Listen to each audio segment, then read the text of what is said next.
Hello, I'm Luca De Giglio, and this is the Web3 in Travel podcast, where you can learn about crypto, blockchain, and how the new internet will change travel. The beauty of crypto is that once in a while you get these new tech, new primitives, which change everything, or at least at the beginning, give you hints that everything could change. It's a bit like living through the birth of the internet and one day discovering that you can have images on a browser. And then a few years later, you see that people start putting videos online, and you start thinking, well, what could we do with videos? Is it important? And then you don't realize how important it is, but you have a hint. You can launch YouTube, or you can launch one of a social network, etc., etc. So these new primitives, right? Crypto is going through a similar process. It started as kind of new layer on the internet, but for many years it was very rough. There were very few things you could do, and then new things came out. The last very big one was NFTs. So NFTs have been around for a few years, but a couple of years ago people really started creating stuff with them. And today I'm going to talk to you about one new, let's call it primitive, which may change things. Especially, it may change the way we deal with NFTs, and it may open a whole series of new use cases. Before I tell you what this is, this is really early stage. It could go nowhere, or it could completely change the way we interact with crypto assets, both tokens and NFTs, right? So at the moment, I don't know. I just found it to be interesting. I see that the people working behind it are people who are, with a certain level, a high level of credibility. Some of them worked on the ERC6551 NFT standard, for instance. And I see the use case. I see why this can be actually useful in many cases, also for the travel industry. All right, so what am I talking about? I'm talking about something which is not what you're going to think it is if you read the news, if you read the articles. If you read the articles, you will think that, as I thought at the beginning, that this is a new kind of NFT, right? So before we go ahead with this new kind of NFT, which is not the new kind of NFT, what kinds of NFTs do we have? Let's remind this quickly. We have two kinds of NFTs. The ERC721, which is the NFT, is like one NFT represents one thing. Let's say in a video game, this is the avatar, the player, right? And then we have the ERC1155, which are NFTs, which represent not one thing, but let's say 1,000 things. So this avatar can buy a sword of which 1,000 exist. So the NFT of the swords is the ERC1155. It writes there's 1,000 of them, and they are all the same. The ERC721, there's, 10,000 avatars, and they are all completely different. That's a bit the thing, right? So the ERC721 is the character, and the ERC1155 is the sword, the potion, the accessories on the clothes, etc., etc. Now, what is this new kind of NFT, which is not a new kind of NFT? But let me start with talking about it as if it was a new kind of NFT. It's a bit easier probably. First of all, the name, ERC6551. 6551. These NFT can own other NFTs. So this NFT can own one other NFT, 10 other NFTs, or tokens. So you can imagine an NFT which owns stuff. So in the example of the game, you have the player who can now own the sword or own some tokens. Before this system, before this new NFT, you had the player NFT and the sword NFT in the same wallet, but other than belonging to the same wallet, there was no relationship, right? The NFT of the sword and the NFT of the player were the same thing. They were just two NFTs. They started having a relationship in the game, right? So somebody gave them a relationship. With this new standard, actually the player can own the sword. Not only, but the player, and this is incredibly important in my opinion, so this NFT, this player, can connect to apps, okay? Today, let's see OpenSea for instance. Today you connect to OpenSea with your wallet, right? So whoever controls your wallet connects to OpenSea.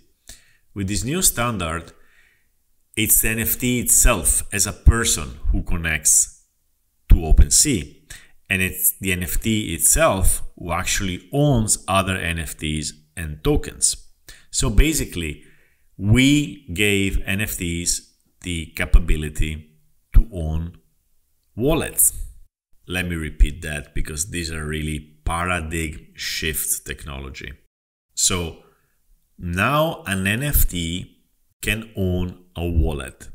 This makes the NFT, it takes the NFT, which was basically a non-acting body, something which couldn't do things, into something which can do things. Now it owns a wallet, so it owns tokens and NFTs, and it can interact with apps. It's like we made the NFTs alive in a certain sense. The so far best description is the backpack wallet. I would say, okay, let's go away from games. This is not a gaming podcast. This is a travel podcast. So, well, not yet. Let me go a bit ahead. So I told you this is not actually a new kind of NFT because you would think, and I was thinking, oh, that's cool. The next NFT project I'm launching could use this new kind of NFT. And that makes all the previous NFTs obsolete. You have these ERC6551, which don't have a wallet. So, wow, okay, they are nice, they are historical, but they're kind of old stuff. They cannot be upgraded. That's what I was thinking. And then I realized, reading everything, that this is not true. First of all, let me tell you, I'm a couple of days into this. I don't know everything. I played a bit with the code. I played also with this kind of, this new system. And I don't know everything, okay? But I wanted to make this podcast also, to give you alpha when it's fresh and also to think about it. Because when I talk about something, when I try to explain something, I understand also what I'm not understanding. And you can see I'm a bit, not so steady in my voice in what I'm saying because I'm still wrapping my head around this. So this is not a new kind of NFT. This is more an infrastructure upgrade. This is more about Ethereum and all the other EVM chains getting an upgrade without changing anything done before, without changing Ethereum, and without changing the NFTs. In short, your old NFT can hold a wallet. So this is backward compatible.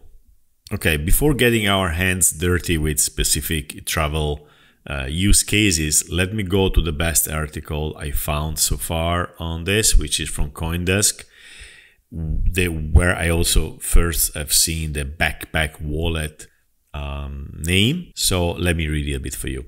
In the past few months, several Web3 projects have adopted the ERC6551 standard, or token-bound account. Let me stop here a second. That's actually what they call them, token-bound account, TBA. one of those crypto names which are just making things harder rather than easier. But it basically says that the account, basically the wallet, is connected to a token, which is the NFT. Okay, let's forget about this. The new standard opens up a plethora of use cases across NFTs, gaming, DAOs, and the metaverse. This is from the 21st of July. Okay, let me not read everything, but let me see a few things here. So the ERC6551, to remember it, remember that there's 2 5s in the middle. 6551. It's an Ethereum improvement proposal. These are called EIP. Okay, it's just a proposal so far, proposing a standard, and the standard is the 6551. Created in February by a group of developers and individuals from Web3 Venture Studio, Future Primitive, and NFT creator platform Manifold. Okay, allows NFTs to operate as wallets themselves. From receiving token airdrops to purchasing derivative collectible, ERC6551 opens up an integrated mechanism for custodying digital assets within a digital asset itself. A wallet can own, an NFT can own a wallet. Question: can the NFT owned by that wallet have a wallet itself? Yes, it can be recursive. So you can have an NFT which owns an NFT, which owns an NFT, which owns an NFT, kind of forever.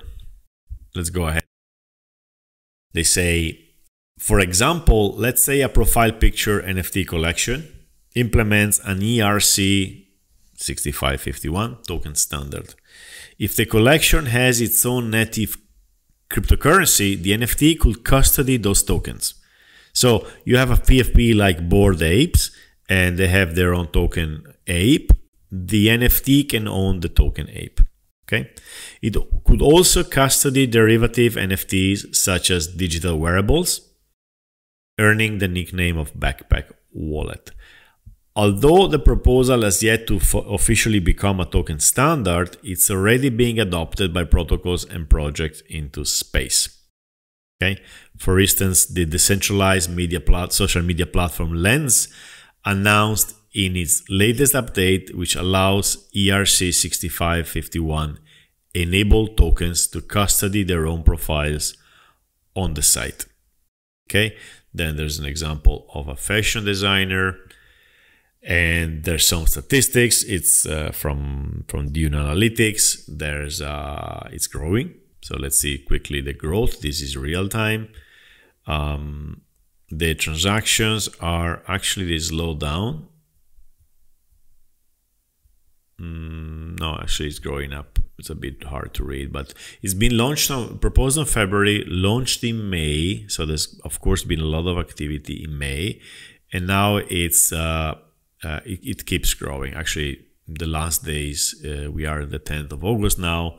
There's been a nice uptick on usage of this. There's a 2,782 ERC6551 accounts on Ethereum, and in one day there's been like 800 transactions. So okay, I didn't see this before. There's NFT collections using ERC6551 on Ethereum. The most famous is Sapiens, and then we have the managers and a few others. I'm gonna check them out. I already bought one Sapiens to test, and actually it's funny, it's interesting, because if you go on OpenSea and you look for this collection, you can buy a Sapiens NFT. It's one of those, NFT profile pictures, whatever, there's some character there. But when you buy the Sapiens, you're also buying the NFT it owns. And the one I bought owned a little NFT, a donut. And if I ever sell it or transfer it, this donut will go with it. All right. So that's a new concept also, right? Before, if you wanted to give the whole content of a wallet to someone, you had to give them the keys. And that's not feasible. Remember, it happens sometimes. People tell you, all right, I'm going to give you my wallet by giving you the keys. And that's not something you should do, because if they give you the keys, they keep the keys too. There's no way to cancel the keys, right? It's just an information. You can copy the information, you can give it to someone, you can't really forget it, right? In this way, if I have an NFT with inside tokens and other NFTs, I can simply transfer it or sell it and everything goes with it. Means how this is just a proposal so far. This standard is asking to be included at the protocol level. So if it goes ahead, it becomes part of the protocol. Basically, it becomes part of Ethereum. So very, very important. Now then they talk about, you know, how this can be used in DAOs, etc., etc. Let me not read everything. Again, it's still a proposal. And they talk about Louis Vuitton NFT, which is a Soulbound token. Okay, that's the part which I want to talk about. Remember, I did an episode on soulbound tokens. Soulbound meaning you get a token which represents, let's say, your university degree, and it has to be connected to you forever. You cannot transfer it, right? So the idea that some NFTs cannot be transferred, which it's good for some use cases where if you transfer this certification, it doesn't make sense because, you know, again, you have learned things at the university. Why would you sell your diploma? It doesn't make any sense. Now, this kind of damages the concept of soulbound, because if you put these soulbound NFTs in this kind of new protocol, then you can send the whole NFT away, right? So you make them transferable. It's kind of displays the fact that it highlights the fact that soulbound tokens can always be transferred, because if you, even before this, if you gave your keys, your private keys to somebody else, they would actually own the soulbound token. All right, so that's it for the article. Let me tell you what I've done specifically in travel. So first of all, I went ahead and purchased Sapiens. Sapiens is, again, this NFT project based on this new protocol. And I purchased number 6401, and it costed me something like, I think, $100 or $200. $100, okay. I don't love the design of these. They're not too bad, but I like the one I bought. And the one I bought was displaying, actually, no, didn't display anything. On OpenSea, there were the very expensive ones, which were displaying the NFT they owned. So if I go now on OpenSea on Sapiens and I order them by high price, the most expensive one costs now about, well, let's go to the recently sold, because the real price is when people actually bought them. Highest last sale, that's what I'm looking for. The highest last sale was for a NEET 25. Okay, so this Sapiens number 60 was purchased for about $2,500. It is very rare. There's some, you know, some traits, and there's got rare traits. But inside, it also has, it owns some other NFTs. Now, for some reason, I don't see them anymore. So yesterday I could see them. Let me go back to price high to low. And what I could see before, I think there's a, oh, yeah, okay. On this one, it's the number 5057. It's on sale for $16,000. But of course, that's just the price they want. It doesn't mean that's the price the market has accepted. I can see at the bottom of the image some other NFTs. I see 4 other NFTs, and I don't know why I don't see these on every one of them. Anyway, if you buy this NFT, you're buying the NFT and its wallet, which owns 4 NFTs. That's a bit the new concept we can also see appearing in OpenSea. So I bought mine, didn't have any NFT, but then I went to see it in its proper place. You know, I went to see it on a website which is dedicated to this new standard, and the website is tokenbound.org. And in this website, it's a bit like OpenSea or Ethereum, sorry, Etherscan, which now shows you your NFTs. It's basically showing me the NFTs. And I could see, and I can see now these NFTs. So you imagine a character. This is like a character with blue hair, blue eyes, dark skin, and a purple shirt. Sapiens 6401. On the right side, this is the new part. I can see two tabs. One tab is collectible and one tab is assets. In the collectible tab, I see a donut. What is this donut? Well, I just click on it and it's an NFT. All right, so this character owns a donut. So the next thing I did, because I had to experiment, was to send an NFT to this NFT. So I sent a little traveler, specifically I sent little traveler 453, that's a blue-eyed girl holding a sushi roll in some European city, all right? And now what I see in front of me is this NFT character Sapiens owning two NFTs. Then I said to myself, okay, this is fun and all, but Ethereum is expensive. I'm spending $5 each time I do something.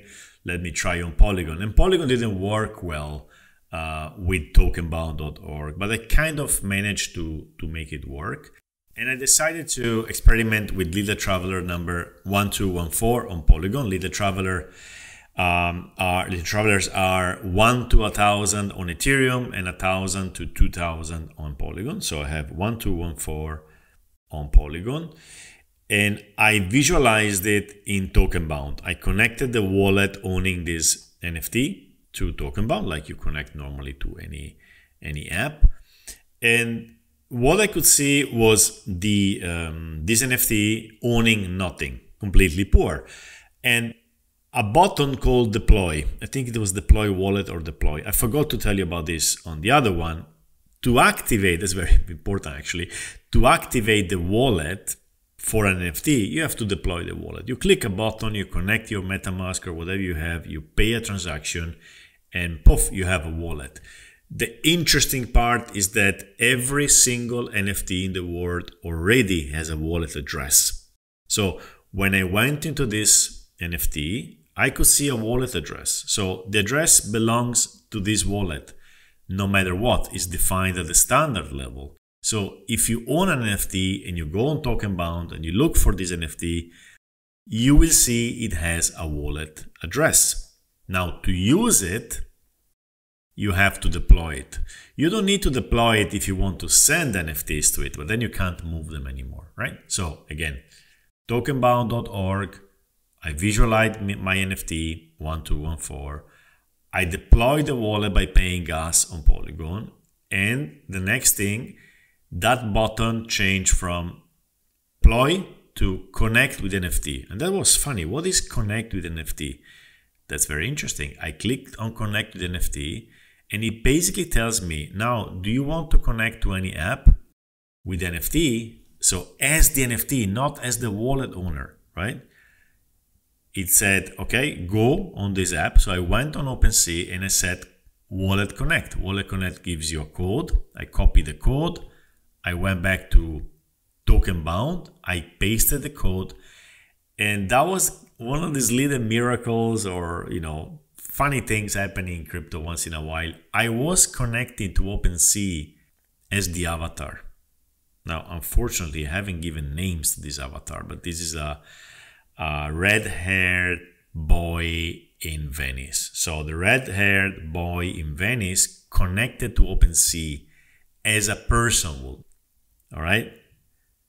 So technically, I had to sign it from my wallet. The wallet owning this NFT, the red-haired boy in Venice, is still the owner, right? So I act for him as a caretaker in a way. He doesn't have private keys. He cannot do things. It's still a piece of software which is depending on me, but I gave him permission to connect to OpenSea with its own wallet. All right. So, and then I was in an OpenSea profile of this character. So it's kind of my persona on OpenSea, right? Okay. What did I do after that? After that, of course, I sent an NFT to this red-haired boy in Venice. Okay. I took an NFT on Polygon, something I didn't pay for, and I sent it. And poof, now he owns this NFT. And then I said, okay, what is this poor guy doing in Venice without money? Venice is expensive. Let me send him some money. So I sent him 10 trips. He won't do anything with 10 trips in Venice, but you know, it was experimental. So now I see under the asset tab, he has 10 trips. So collectible tab, he has one NFT. Asset tab, he has 10 trips.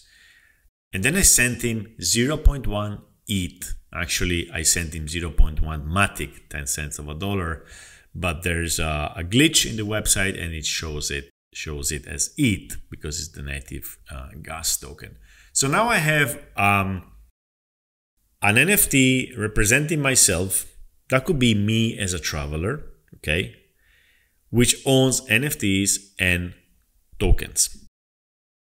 And then I started thinking, and I started also talking to other people in Trips community, actually people in the Little Traveler project. We have a Telegram group of people who have contributed to this. And we started brainstorming a little bit. What can we do with travel, right?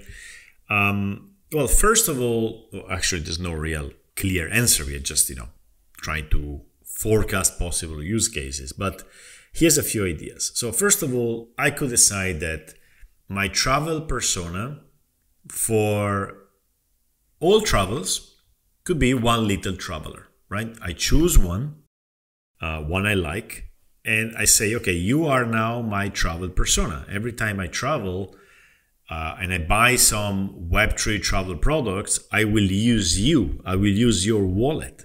Okay, I will not use a random 0x whatever wallet. It's going to be you. So let's say that this is this red-haired boy in Venice, who is my persona. First of all, what I would do? Well, I would probably decide to book a place. I don't know. Let's say I go on Tachyon and I want to make a booking on Tachyon. I'm going to connect to it using this NFT wallet, not my own wallet. So I'm going to connect as this persona, right? I make a booking, I get my NFT. If I remember correctly, Tachyon NFTs are not transferable, but you actually get the NFT, right? Of course. So now this character, which represents me, has a booking on Tachyon. And then I go on, I don't know, I buy a Travala Tiger, right? The Travala Tiger gives me some perks. So now I'm going to book in Travala connecting that wallet. And then maybe hotels are going to send me, even if I book them directly or through booking.com, I'm going to send me POIPs. I'm going to connect to their systems as this persona. You may remember I said in the past, I want to collect as many travel-related NFTs as possible, because it creates a collection, it creates a history of my travels, and it allows companies to profile me as an interesting person, and they may send me discounts, gratuities, etc., and airdrops. Okay, so I want still today to build this kind of persona, and now this makes me think maybe I shouldn't build it on my wallet address, which is kind of anonymous, even if I decide to use one connected to an INS domain like tripluca.eth, for instance. And this seems much more usable. It seems like the right structure for this kind of profiling, auto-profiling. I want to be profiled, of course. Now, what else? Well, let's say that after a year or two, I have many NFTs, I'm getting airdrops, the whole persona has a certain value. I may decide to sell it, okay? Or to give it as a gift to somebody, or maybe when I'm old, to give it to my daughter, whatever. I can simply transfer the NFT. before that, I couldn't transfer the NFTs because the address is the one targeted by the profilers. I should give the keys. Okay, you see how this is a much more elegant solution. And that got me excited again on the Lead the Traveler project, because out of all the NFT PFP collections out there for travel, this is the only agnostic one. So you have the one from Etihad, which is for Etihad membership. You have Travala Tigers. You have Baltic's Plane, Air Baltic Planes, etc., etc.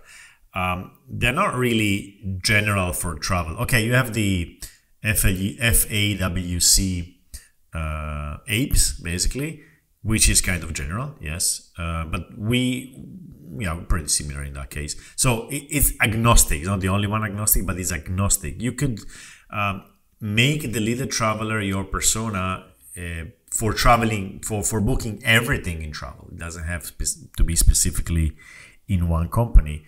And they are perfect from even the design point of view. You know, you can choose one which represents you, maybe has the same color of the eyes, of color of the hair, or somebody you like to, because it's some kind of character you would like to be. Or you could have different personas for different kind of travels. Like you can have the Lead the Traveler for your business travel, and then Lead the Traveler for your non-business travel, etc., etc. So here's a potential flow. Like the Lead the Traveler books a room and gets an NFT for the nights. The NFT of the nights gets the NFT for the review it writes, because you write a review as this NFT, as this character, and you get an NFT representing the review, maybe an SVG, which is the text of the review, right? So if people do that, then we have a review system coming out of the protocol level, for instance, right? And any company working with reviews could simply take them and display the ones that they think they are legit and use them. Or doesn't even have to be a review company, it could be any travel company, even the hotel could display all the reviews which are on chain. I talked about this in the past. Then this Lead the Traveler who has been at the hotel gets also POAP, right? Proof of attendance. So an NFT proving he has been at this hotel, right? And then later the hotel sends an NFT for a free breakfast. Or maybe other hotels will send NFTs for free breakfast to attract him. And maybe this NFT, this Lead the Traveler, will sell this NFT for the free breakfast on the market, because he doesn't plan to go back to the hotel, and gets $10, let's say 10 USDC, which are now in his wallet. All right. And at the same time, maybe the Lead the Traveler will purchase or mint 3 Traveler Loots, which are text-based NFTs we created, and he chooses these Traveler Loots based on what kind of hotels or travels he wants to buy, right? So let's say somebody loves Paris, he's gonna buy the Traveler Loot with Paris in it, and Paris hotels will target it. So you see, this is quickly going towards the profiling and fidelization field. This could be a protocol which makes things much easier in travel for this. And who knows what more. Again, I just started thinking about this. I have experimented a little bit. I'll let you know if something new comes up, but it's definitely interesting. So at the concrete level, what can you do? I would say go on tokenbound.org and look for your NFT. Maybe connect your wallet where you have NFTs, and you will see that you have an address. Maybe send something to that address, and something not valuable. Don't take any risks. This is new technology. Don't put money into this. But yeah, you can play with it. It's much better than desperately trying to explain you something you don't see. Try this, tokenbound.org. Connect your wallet. Play a little bit with it. Don't do it on Ethereum, expensive chain. Do it on a cheaper chain. Don't put real money. and let me know if you have any ideas. But I think anybody working with NFTs in travel today should kind of check this at least. It could become relevant, and you may be building your startup of project in the wrong way if this becomes mainstream, if this becomes a protocol ERC standard. All right, that's it for today. As always, I hope it was interesting, and see you next time.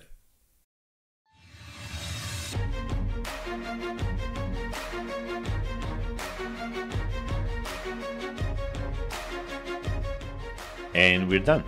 Thank you for listening to this episode. For more insights, follow me on Twitter at Tripluca, TRIPLUCA. If you enjoy my podcast and want to support it, head on to podcast.web3intravel.com, 3 is a digit, and mint an NFT. If you want to sponsor it, you can do it at the same page. I will mention you in the podcast, and your name will appear on all donation NFTs for a while.